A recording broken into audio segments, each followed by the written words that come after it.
I'd like to introduce you to Kaylee Pare. Hello, everybody. Good morning.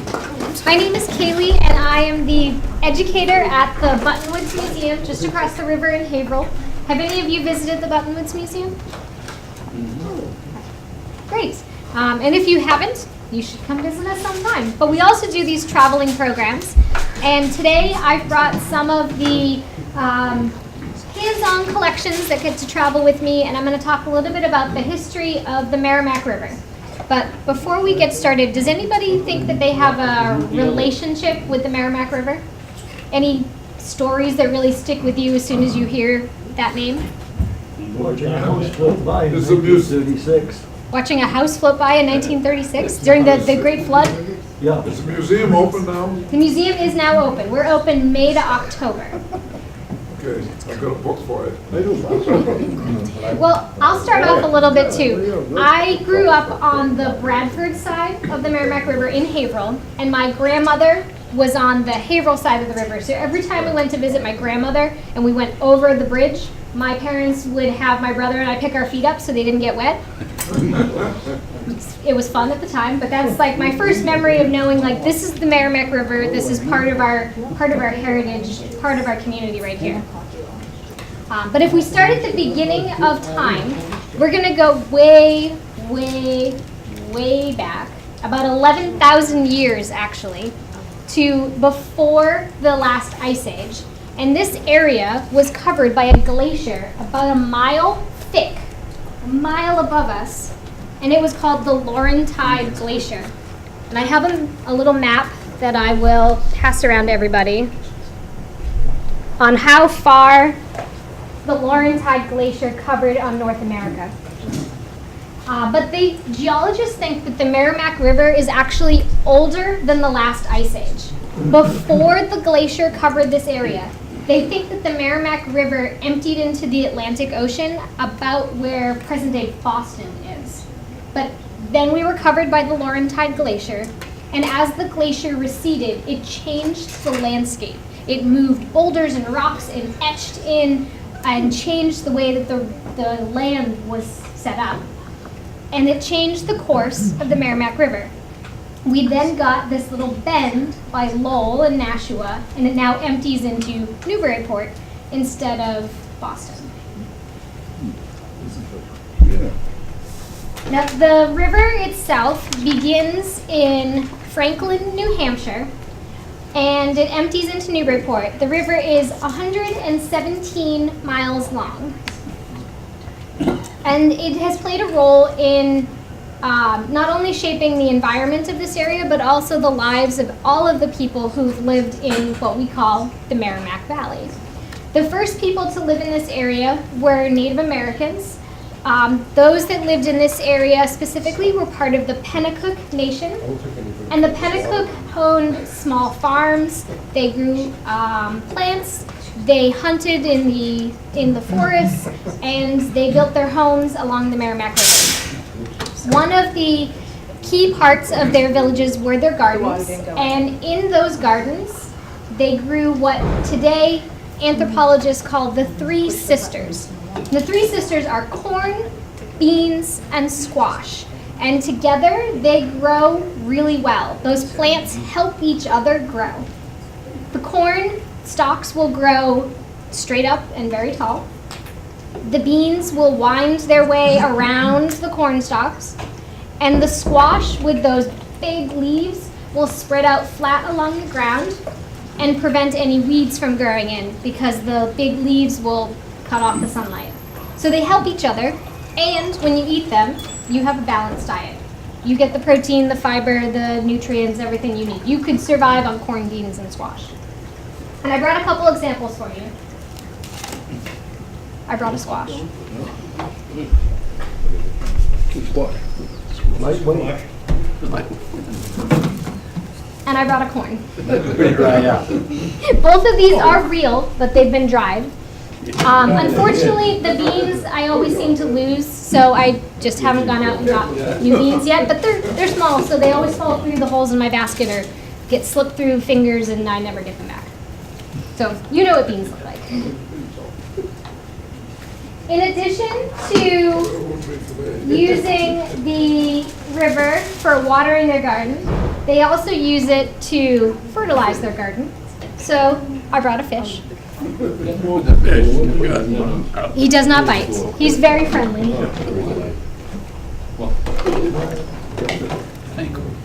And I also brought a fishing net. Doesn't smell, does it? Is that a lady's hair net? It's a fishing net. It's made out of hemp and it's handmade. Each spot where one rope crosses over another, there's a knot that ties it in place. So if you can imagine tying thousands of knots, and this is even a small net. The net probably should be 2 or 3 times as big as this one. That'll catch that fish. It will catch that fish. If any of you are fishermen, you probably are fishing with a pole, right? Unless you're going out on a big boat and commercial. But the Pennacook and other Native Americans in New England were fishing with nets because they could catch more than one fish at a time. And if you took your net and you threw it out over the water, it's probably going to float. You're not going to catch any fish. You're going to be still kind of hungry. So I have another tool. And the tool is called a plummet. And it's a stone that's been etched along the top rim. And a small piece of rope would be tied around there. And then that rope would also be tied to the net so that when you threw out the net, part of it would sink, just like gravity's pulling it down now. And the other part would float. And you would then catch the fish because they would be stuck. So I'll pass the net. The Indians had nets too. Yes. Question. I've never seen corn with brown thing in it. I've always seen it straight yellow. It's just a different variety. Most of the corn that's grown around here and sold for you to eat during the summer as corn on the cob is a very sweet corn variety. This one is a little bit less sweet, a little bit more bitter. It's just a different variety. And then I'll also pass the plummet. And grenades. I should catch fish.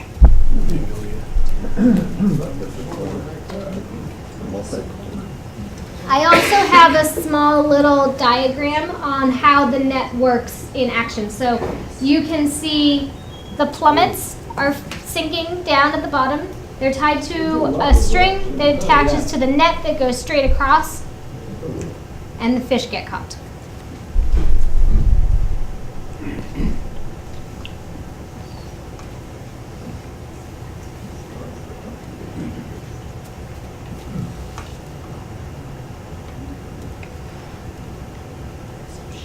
Do you remember all this? Try. So the river plays an important role in the lives of the Pennacook. We know that because it helps water their gardens, where we get the 3 sisters, the corn, beans, and squash. They collect fish from the river, both for fertilizing their garden and for eating, because it's tasty. But the river is also the main highway of the time. There are small footpaths that go through the forest when the Pennacook were the only people in this area. But there were no major roads, no major highways, and the Merrimack River was that highway for them. It could take you down to the beach where you could trade for more seafood. I brought some shells, some scallop shells, so you could trade that way. You could head up the river and trade with villages that are living farther up the Merrimack River, up into New Hampshire. And how you get there is through a boat. So I have 2 examples that I'll share. The first one is a little birch bark canoe. Obviously this is just a model, but to give you an idea, here's the little tiny canoe. And then I also have a little swatch of birch bark so you can see the raw material too.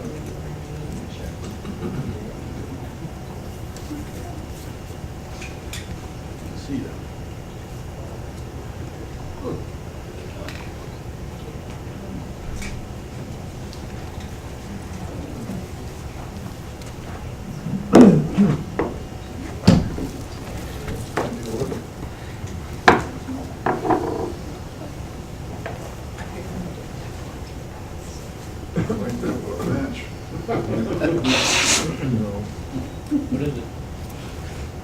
There is another type of canoe called a dugout canoe.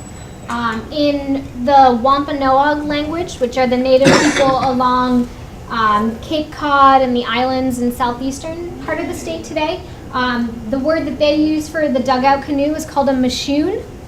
And I have some tools to help you visualize how to make that dugout canoe or that mashoon. The first tool is a hand axe. This one is a little bit heavier than the plummet that's going around. It has an edge that's been sharpened, and otherwise it's a pretty sturdy piece of stone. So your first step is to chop down a tree. A little bit easier than you're probably imagining. They would light a fire at the base of the tree and let it burn until the tree fell. So they're not sitting there whacking, hoping that the tree's gonna fall and not on them. After the tree has fallen off, or fallen down, the branches are taken off and they just got this nice big trunk in the middle. Another fire is lit on top.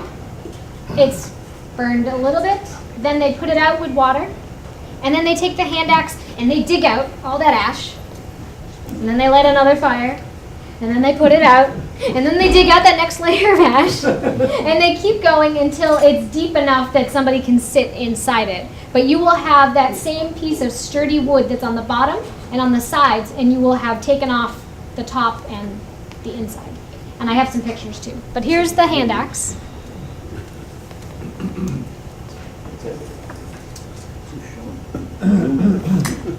This is my dugout canoe. First step, burn down the tree.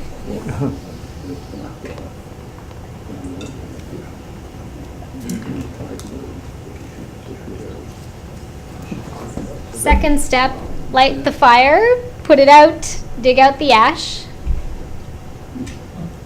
Repeat.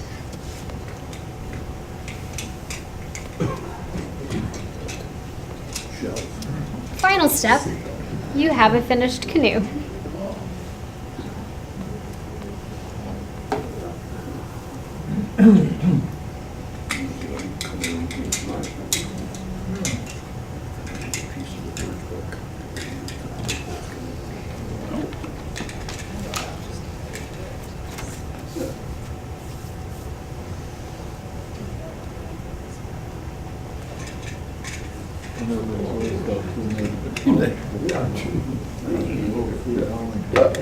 We learned how to make it go. We can make it go. Yeah, you can make your own canoe. I also brought with me a couple different projectile points. A lot of people call these arrowheads.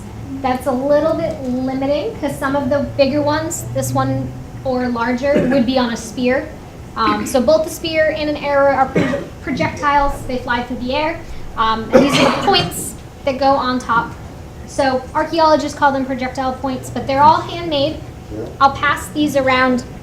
The points themselves are from different types of rock, and the maker would use a sturdier rock and would bang it in the middle and get it at just the right angle with just enough force that pieces of the rock that you're forming would flake off.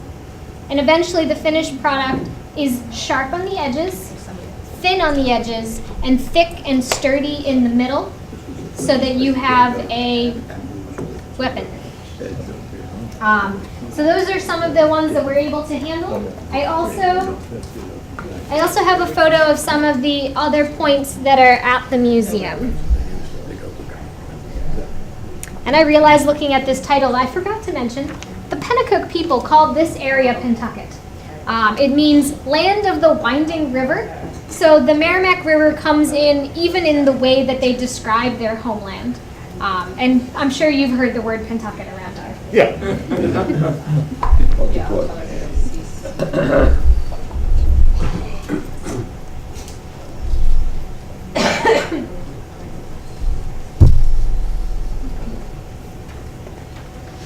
Yes.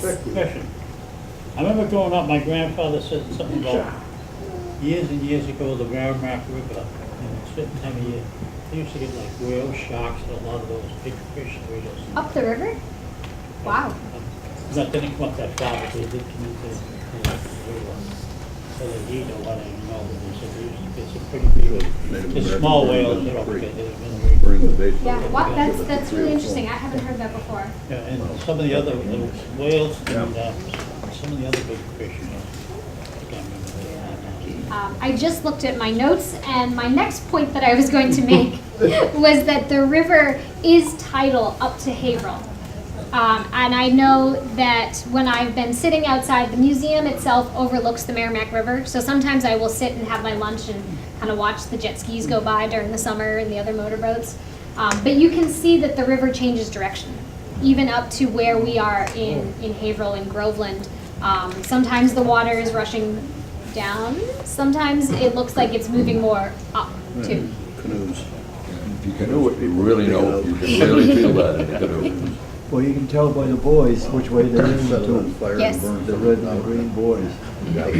Gouge it up. We don't have any buoys outside the museum, so that's not Almost up to the Yeah. just down the road. not one that I look at on a regular basis. Like I, If you didn't have a buoy available, if you look at the arrowhead, the arrowhead always points to the way the river is moving. ah,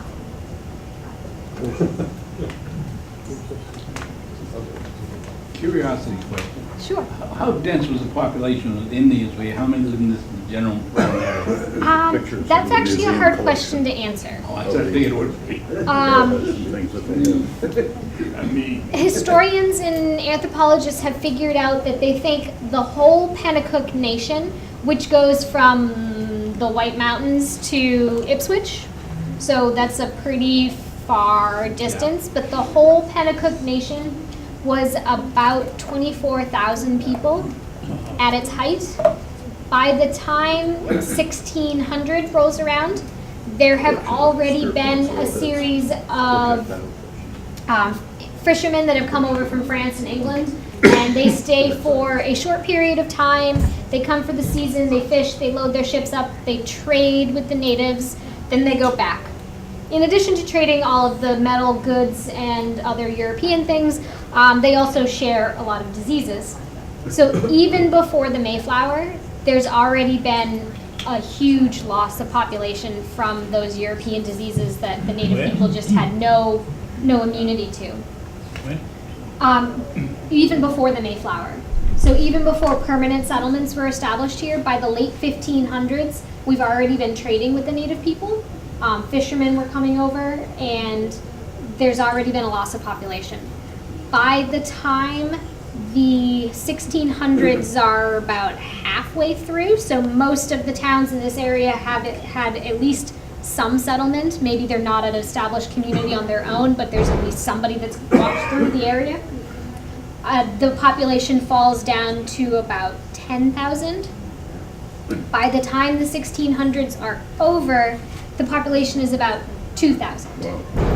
So it just keeps. I was just curious, you almost couldn't maintain a civilization at that small level. And at that point, many of the natives here, especially after King Philip's War, where the colonists were fighting just about every native person in the area, whether they had originally been part of the conflict or not, most of the native people from the Pennacook Nation moved north. They moved to Canada, they moved to northern Maine, and they settled with other Abenaki communities up there. Who did that over there? The Pennacook people. So we're trying. the Indians. He asked the question of how large. Density of population. Yeah, how large the population was, and I don't have a good answer But specifically that's for a good answer. this small What happened to space. the Indians? Ever declining. Right, we know what happened to them now, some. Yeah. We've actually been working at the museum with the Pennacook who are still living in northern New Hampshire. We've had them come down and visit us last summer, and we're going to bring them down again this summer. We've been working on making sure that our displays are showing the right stories. Are we displaying things in the right manner? Is this actually what we think it is, or is this something else? Do we have things labeled correctly? So we've been working with the Pennacook descendants and trying to get. 5 years ago, you had a thing up Plug's Pond, a bunch of Indians. Yes, they do that every year. At Plug's Pond, there's the Haverhill Powwow every year. They've been doing that for quite a while. Blake's Tombstone. Yes, same thing, same body of You water. talked about the decrease in the population because of disease. I mean, you talked about before the Mayflower. Well, the Scandinavians were up into what would be now Canada, or Yes. parts of it, long before that. I mean, we're talking hundreds of years before. Oh, yeah. So they would have been exposed to there's European diseases a There's long time even ago. some not quite proven yet, but there's some evidence that the Vikings may have made it even down as far as Maine. It's questionable whether the Vikings themselves made it to Maine or whether their trade goods went through between different native populations and made it from Newfoundland down to Maine. They're still working that out. Yes. My impression that when the Pilgrims settled here, they got along with the Indians. Some of them. When the Pilgrims first landed, they did have a skirmish on Cape Cod with some that were living around Provincetown, and so they had a little fight, and that was when they then got back on the ship and moved off of Provincetown and went into Plymouth Harbor, and they had a better relationship with the Wampanoags there. Oh, I guess. I didn't realize that. So, speaking of colonization, the first Europeans settled this area in 1640. They were Englishmen who came up the Merrimack River from Newbury, and they settled, well, my information is about Haverhill. I know you're across the river, but most of it is similar. So the first settlers came up the Merrimack River. They settled in First Landing Park in Haverhill, which is right down the street from the museum. And they made a deal with the local Pennacook who were in that area, whose population had been cut specifically in this area down to only a couple families. And they were more than willing to sell their land that they thought was cursed at the time, or at least that's what the English sources tell us today. That they said, yeah, sure, you take this land. All our people keep dying right here. We're moving. You take it. So they buy the land, and they sign a deed to the property of Pentucket. And I have a small copy with me today. But you can see even from it, the English settlers signed their name on this column, and the two native representatives don't speak English, don't write English, but they put their mark. So they did an upward bow and arrow and a downward bow and arrow to mark that they had witnessed the transaction.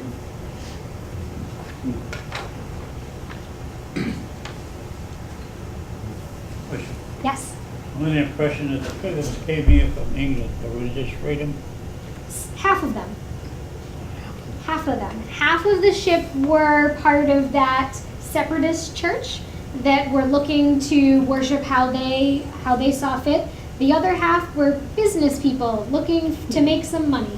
Okay, I didn't realize that. they I write- just thought it was religious freedom at that. In their writings, they talk about the saints and the strangers. So they needed that other half, the other half of the ship, the people that put up the money and said, okay, I'm willing to be an adventurer and go into this brand new world, and I'm hopefully going to make some money. And they helped finance Yeah, okay. the other group. Help finance all with the religion.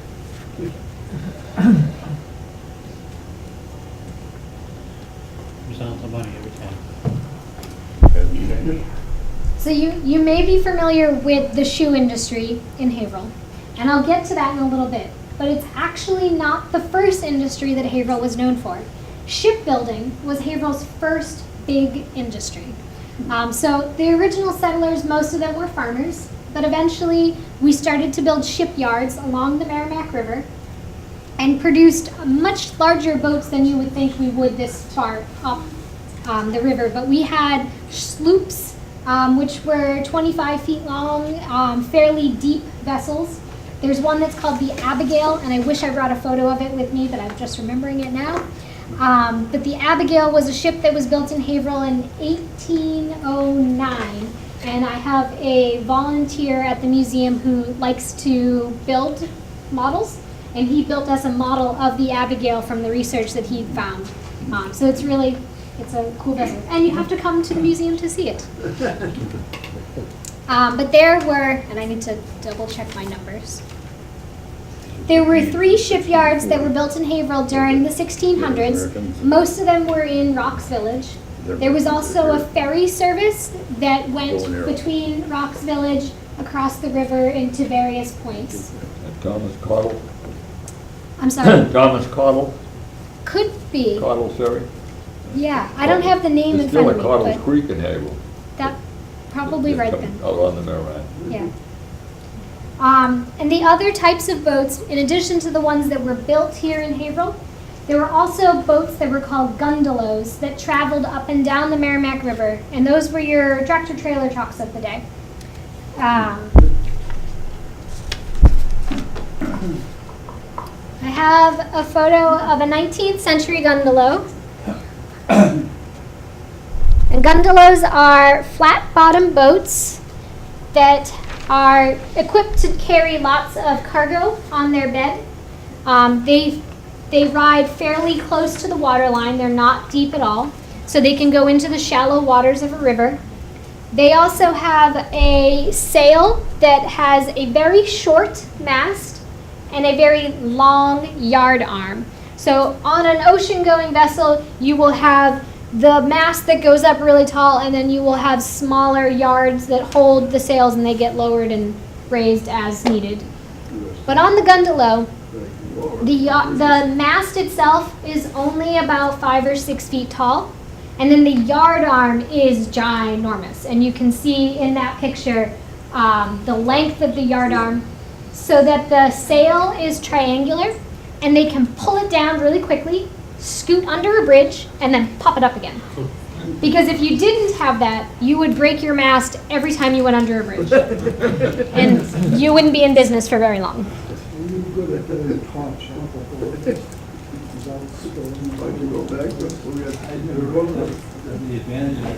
You're good with me, Paul. I have the same problem. This one I do that. It has to read a roll over there. When you get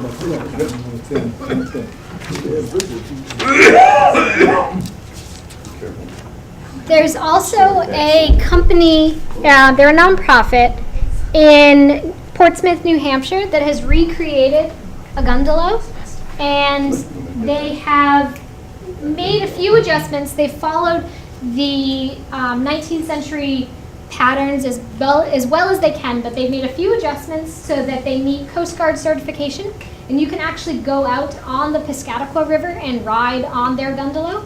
And they do a great job of explaining the trade and the history of those types of ships on rivers like the Merrimack, like the Piscataqua in Portsmouth.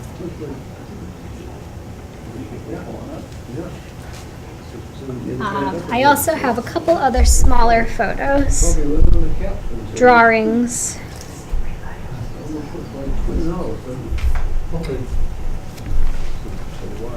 These are just a couple other photos and drawings of other gondolas from the time period. I have another duty question. Yes. When were the first bridges built? Ooh, I don't know. That's good. That is a good. That's never duty question. Right, I don't know all of them. I know the bridge between Bradford and Haverhill was built in the 1700s, but I don't know about other bridges along the Merrimack. Looks like a sailboat. No, I'm not gonna say that. The gondolas also had long oars that were called sweeps that they could use to kind of pole their way up if the wind or the tide was not in their favor. So they were a general utility boat from the 1700s up through the 1800s. By the time the railroad meets this area, traffic along the river really turns into just recreation and no longer for industry.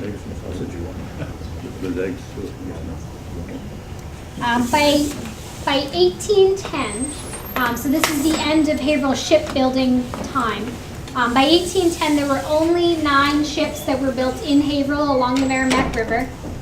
But at our heyday, we had about 20 a year. And so as the shipbuilding industry dies off, the shoe industry really starts to take off. And the Merrimack River, again, plays an important role. in the shoe industry. Most of the shoemakers, as they began to industrialize and move out of their small one-man, three-man shops, many of those small shops were called 10-footers because they were 10 feet wide by 10 feet long. As they began to band together into larger factories, they did so along the Merrimack River. They found that they had better access for shipping in their goods, their raw materials, and shipping out the finished shoes. And then the railroad also comes in right in Haverhill's downtown area, crosses over the Merrimack River, and as the river ends being the main shipping mode, the railroad takes over that way. So it's all right in the downtown area. I brought with me a few shoe tools, but most of these are for making a handmade shoe, not one of the industrialized. So stepping back a little bit into those 10-footer shoe shops, if you were going to make a shoe by hand, this is how you. So your first step is you need a last. The last is going to give the shoe its shape. Every time you need a different size or a different style shoe, you need a different last. Here's a trick question. Is this for a left foot or a right foot? They were the same. Either. In the beginning, they were the same. It's for both.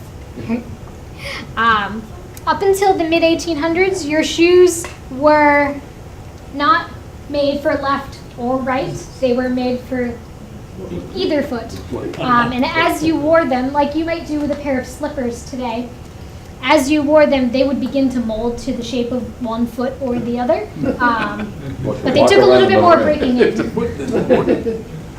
Get them good and wet and wear it. Yep. So your first step is your last. That's what's going to give the shoe its shape. Your next step is going to be a piece of leather. The one I have here is a very thick piece. Sole leather. And this is going to go on the bottom of your foot. You want to have a thick piece on the bottom because the whole point of wearing shoes is that you protect your feet. So if you don't have a very thick sole, you're going to feel all the little rocks and roots and bumps and everything under your foot. So here is a sole. Don't think about keeping it, Ed.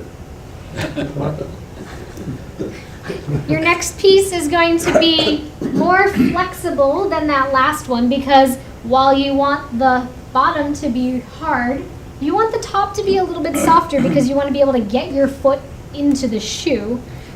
So this one kind of looks like a tulip, the way that it's cut right now. But if you turn it on its side, fold it over, you have the toe, and here's your tongue, and then you'd get another piece for the heel. That was a big job in the shoe shop, the cutting room. Yes. My father did that for years. Of course, not all of our shoes are made out of leather. Sometimes they're made out of other softer materials. So I have one that has a satin on top, and then it has a linen underneath. And this could also be the top of your shoe. Yeah. Quite interesting the way that they did that. And I see, you need one for every size. And what about width?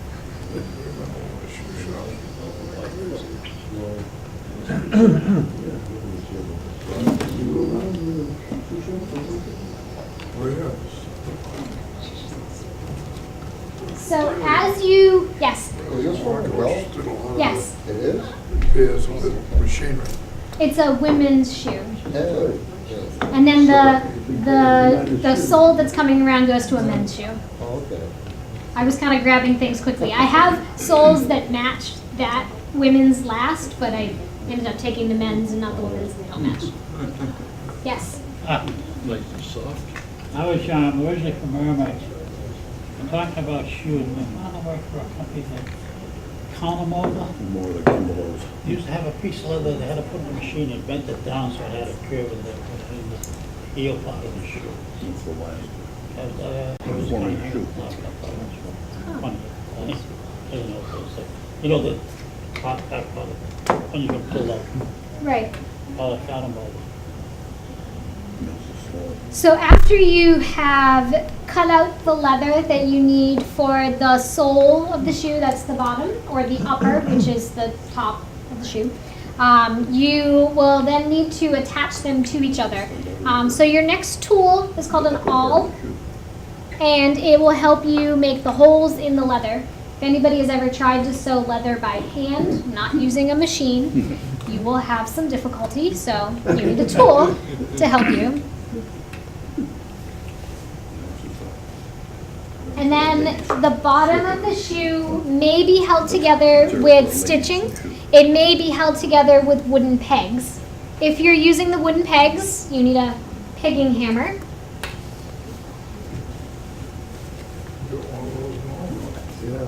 And then I also have a few of those wooden pegs. Feel free to open up the top to take a closer look.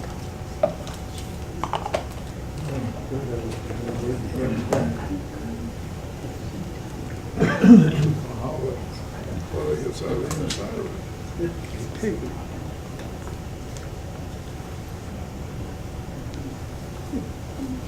Where's the shoe industry move to?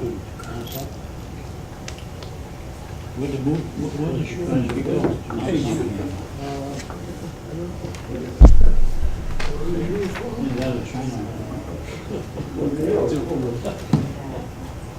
If you have used those wooden pegs, you've probably pushed them in as far as they'll go, but there's probably still sticking out a little bit from the base of the shoe, from the sole. And if you've ever walked around in cleats, soccer cleats, golf cleats, baseball cleats, you'll probably know that it's a little uneven to walk on flat ground with spiky shoes. So, in order to help you not fall over, we have a tool for that. This one is the peg cutter. It's a small plane like you might use for woodworking. The blade is underneath here, and you would just run it over the bottom of the sole and cut off that bit of wood that's still sticking up.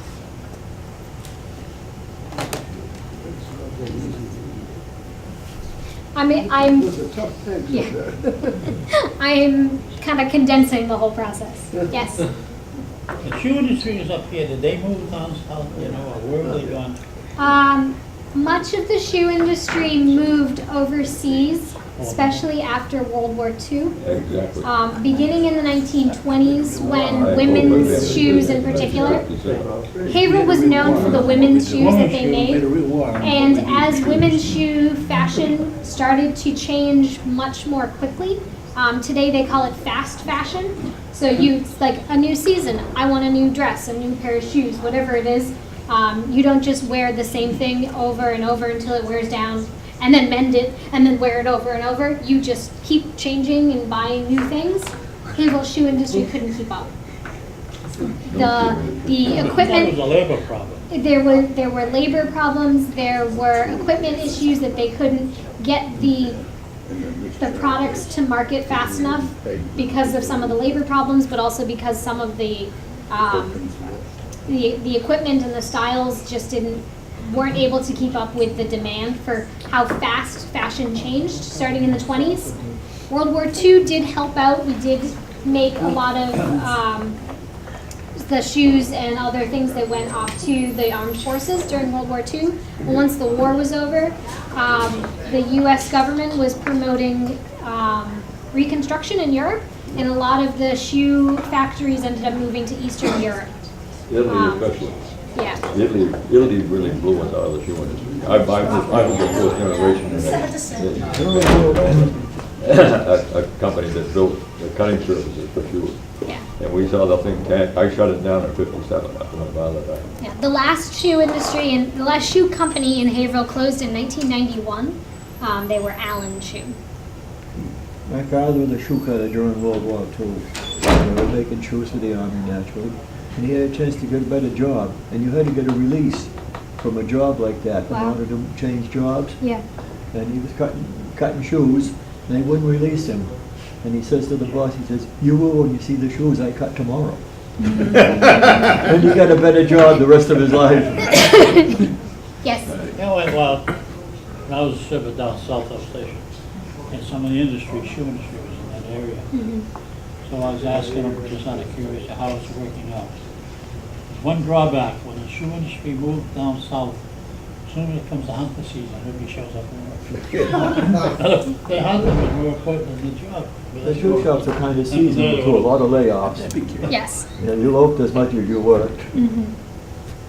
I have a picture of the interior from the shoe shop, the 10-footer shop that we have at the Buttonwoods Museum that I'll pass around. This shoe shop was made by a man named Daniel Hunkins, so we call it the Hunkins Shoe Shop. I have an antique tool I want to show you. If you can name what it is, I'll give it to you. I hope I can name it, but I don't know. Nobody else has yet. Ooh, then I probably won't be able I'll bet you to. can. So after we've gone through the whole process, you have a finished shoe. This particular shoe that I'm holding is a reproduction. It's from a historical footwear company, but it's made by hand, even though it's fairly new. And you can see the wooden pegs in the bottom of the shoe, as well as some of the nails that are holding the heel together.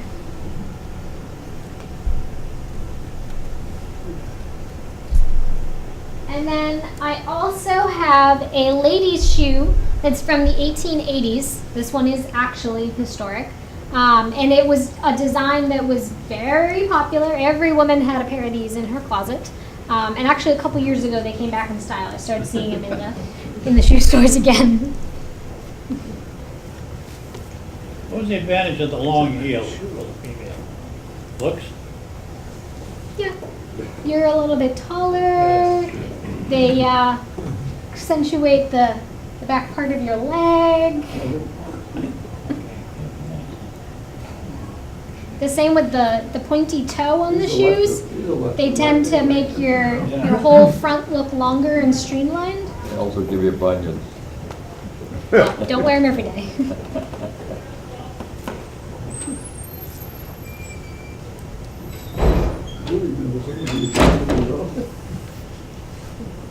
I also have a couple photos that I'll share. This one was from a shoe factory interior. I'm writing the thing on this. I don't have the name of the factory on it. I just have the people that gave the photo. And then I have one from the Hamel Leather Factory. So in addition to shoe factories in Haverhill, there were also a lot of tanneries, again, along the rivers, because the demand for all of that leather needed to be met. And they were dumping poisons in the river. Yes, I have heard the stories that you could tell what color certain dyes were being used by the color of the river. That went into, in the 1970s, I worked at Lawrence, right across the river from a shoe shop. And you could, every hour, a different color poured out the side of the building into the river and went off down. You could almost walk across it on the sewer again. We've always lived within probably less than a quarter of a mile from the river. I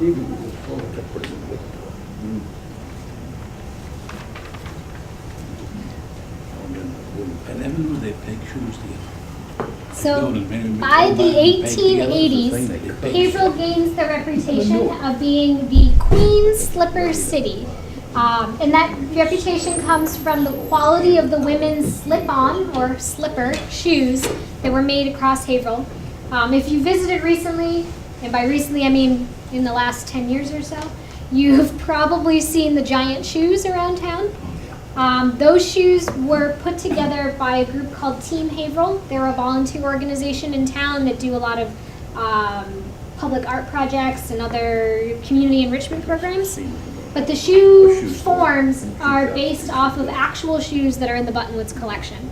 There are two copies. There's one that are the boot styles, and then there's a more recent one that came out a couple years ago that they're more of the slip-on shoes. And both of those, the boot and the slip-on, are in our collection. Yes. Oh, I thought I saw a hand out of the corner of my eye.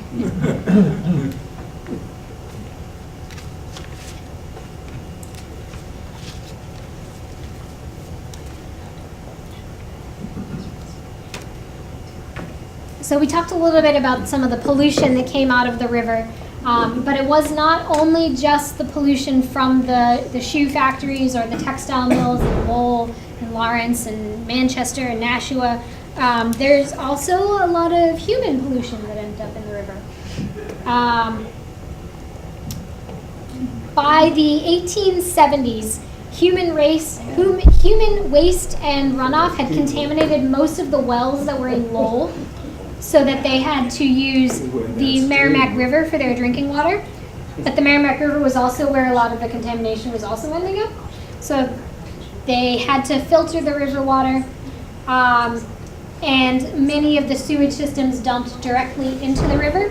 And those of us that are farther downriver from all of those bigger cities, upriver, Lawrence, Lowell, Nashua, Manchester, Concord, any of those other ones, we're getting all of their waste in addition to the waste that we ourselves are putting out.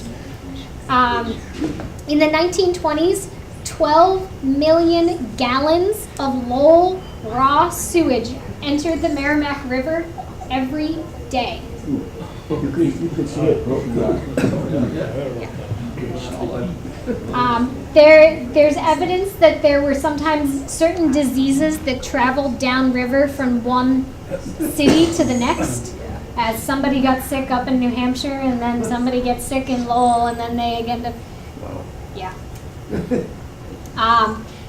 But starting in the 1970s, we've started to make a better effort about keeping the Merrimack River clean, as we have across the country. In 1972, the Clean Water Act became law, and so the river today smells and looks a lot cleaner than it had been before. Yes?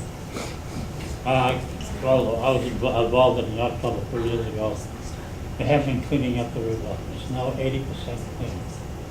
The only thing they can't find, what they can't get, is the mercury. Is the what? There's mercury in Oh. the river. And it's buried underneath the sand, and they don't know how to get it. So as long as it's 80% clean, they're satisfied with the mercury. Because the mercury doesn't just congeal, Right. don't spread out. That's the only thing that's in the river that they can't find. But the process of cleaning up the river has been slow, even though the Clean Water Act came out in 1972. Manchester, New Hampshire didn't stop regularly dumping raw sewage into the Merrimack until 1992. So that's 20 years after the Clean Water Act. Today, there are still hydroelectric plants that are along the Merrimack. People are getting their power from the river. There are 6 hydroelectric dams on the river and about 100 smaller projects. And the Merrimack is the second largest source of drinking water in New England. So many, I think it's the Connecticut River, Along the river. which is also the largest river in, yeah.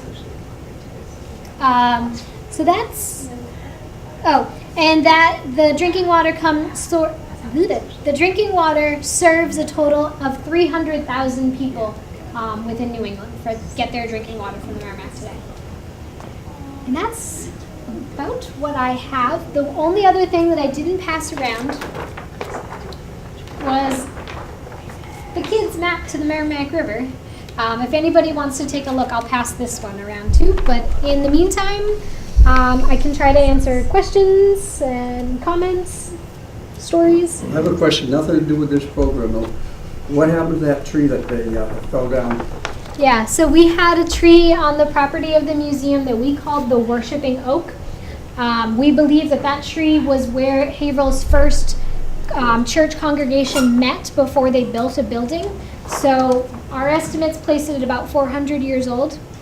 Last spring, it had reached the end of its life, and during a storm, it got really wet. It had already rotted through much of the interior, and it just kind of cracked and rolled, and it fell down the street. What are they making anything out of it? We've been working with a local artist to get a bench made out of it, and we're hoping to put the bench where the tree used to stand.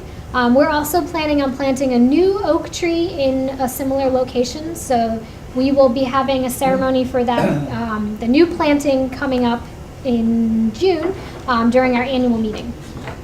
So last year, the tree fell last April. We held a little small funeral for the tree last year at our annual meeting. There's a minister who lives down the street from us who can trace her church's congregation back to the same congregation that met under that tree in the 1640s. And she's done a lot of research on figuring out, how does this fit here and all that. So she gave a eulogy for the tree because she loved it as much as we did, and How much of the wood did you say? as much as we could, but much of it had already been rotted out, and Is there any of it available? no, most of it got taken away. What the artist needed for the bench, she took back to her studio, and she hasn't finished the bench yet, but we're hoping to have it in time next month for the annual meeting. I make small boxes, I would love to get some. We had a lot of people that were looking for it, but there was such a hard time finding enough workable wood. Most of it was just like you touch it, it falls apart. What's a good time to bring that thing up to the museum? When are they banned most of the time up there? Our curator works on Mondays. No, that's wrong. Our curator works on Wednesdays, Thursdays, and Fridays. And she could answer it better than I Wednesday, could. is regular day hours? Yes. Yeah. Wednesday, Thursday, and Friday? Wednesday, Thursday, Friday. Her name is Jan Williams. She's the director/curator. If I can't catch you before you leave, I'll take it up there. But I don't think I'll be able to catch you before you leave. Probably not. Yeah. Well, thank you, everybody. Thank you. Wonderful. You were great the last time you were here.